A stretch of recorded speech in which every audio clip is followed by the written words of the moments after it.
After my last response to the academic agent, more on him later in the video, a few posters defended Congresswoman Alexandria Ocasio-Cortez and her comments about the world ending in 12 years. Posters said her claim was hyperbole. It was meant to sound ludicrous. You'd have to be a dense mother for to think that she wasn't being hyperbolic. Someone else said I was criticizing her because I don't like her anti-conservative politics. A few people thought she didn't even say it. Well, she did say it, and here it is. Millennials and gens and all these folks that come after us are looking up, and we like. The world is going to end in 12 years if we don't address climate change. Why 12 years? Well, a few weeks before Ock made the comments, the IPCC had warned. If that didn't happen, it wouldn't mark the end of the world, but it would mean that there would be very little we could do to stop temperatures rising above 2 degrees centigrade for reasons that are laid out in scientific studies and which I've explained in other videos. The report explained the difference between 1.5 degrees and 2 degrees in terms of drought, coral bleaching, hurricane-strength wildfires, and so on, and the difference is considerable and costly. Intentional or not, Ock took this scientific analysis and exaggerated it to the point of absurdity. Calling it hyperbole doesn't make it any more acceptable. People who want to represent the science in the political arena should to be exaggerating. Defenders of Ock may think scaremongering is necessary to stir people into action, but the effect is the opposite. Once you start wildly exaggerating, then no one will believe anything you say. Worse still, in a country like the United States, where everything has to be a confrontation between two monolithic sides, critics want to just attribute this exaggeration to Ock. They'll attribute it to a unified imaginary side, not helped by the fact that Ock herself claims to be speaking on behalf of millennials. So her exaggeration will be attributed to an entire generation, then to anyone who supports her party. Oops, it already is. Then, no doubt, to experts. And finally, scientists. And when the world doesn't end in 2030, of course scientists will be blamed for a failed prediction they never made. What about the argument of Ock's defenders and Ock herself, that you have to be stupid not to know she was exaggerating? But of course most of her detractors know she's exaggerating and they're not stupid. That's precisely why they're ridiculing her statement and using it to attack science. And the people on the receiving end of that message probably do think Ock was being sincere and quite literal. Have you seen the level of sophistication of the public debate on climate science? People think the world can't be warming because it's snowing outside their house, or that it's all a communist plot to take over the world. They are about to impose a communist world government on the world. Are they sincere being hyperbolic? Hard to tell sometimes, isn't it?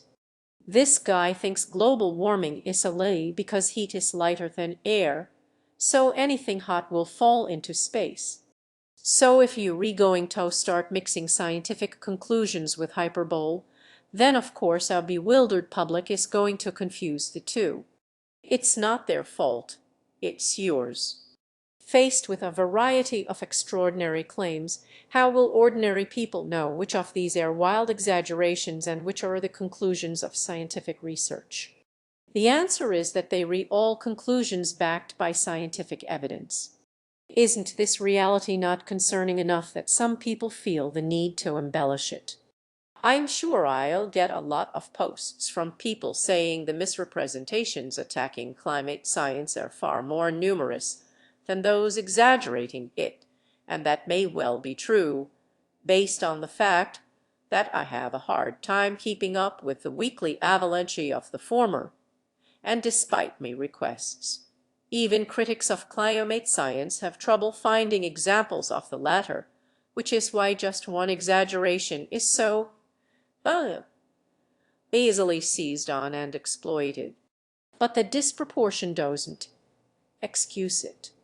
When it comes to a misrepresentation of science, it doesn't matter what side of politics someone's on. If there were only two sides in this public discourse, then as far as I'm concerned it's between the side that practices science diligently and reports it accurately, and the side that misrepresents the science, whatever their motivation. And so on to the academic agent who posted a response to me while I was making this video. Remember, I corrected him for erroneously reporting that scientists had predicted this. They predicted that it may be submerged in 30 years' time. Maldives may be under the sea by the year 2030. Well, unlike other YouTubers I could mention, he did run away after I showed the evidence that proved his mistakes. He now accepts that he got it wrong. So potholer54 has made another reply, and I think he makes a fair point. In my original video on the Maldives, I was somewhat loose with the way he used the various headlines, and I did not track down the journal article in question. So I'd like to do something rare on this channel. Now I'm going to admit that I was wrong about something.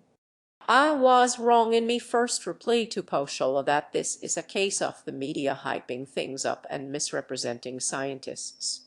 This is not true at all from reading this paper closely. The call for urgent action is coming from the scientists themselves. The authors of this paper are quite explicit about this. Perhaps this shows that the answer to the critics of climate science is not to match their misrepresentations with your own, but to honestly report the facts. One last item on the agenda. I recently got an email from the charity I was asking people to support in lieu of sending me money for making these videos. Thanks to your generous donations, they've raised around $55,000. That's paid for the car the medical staff on Borneo desperately needed to get to patients. It's also allowed them to recruit more doctors and start expanding their operations into other parts of Indonesia, as well as Brazil and Madagascar. So huge thank you for all your support, and if you don't know what the charity is or what it's about, please check out the links in the video description.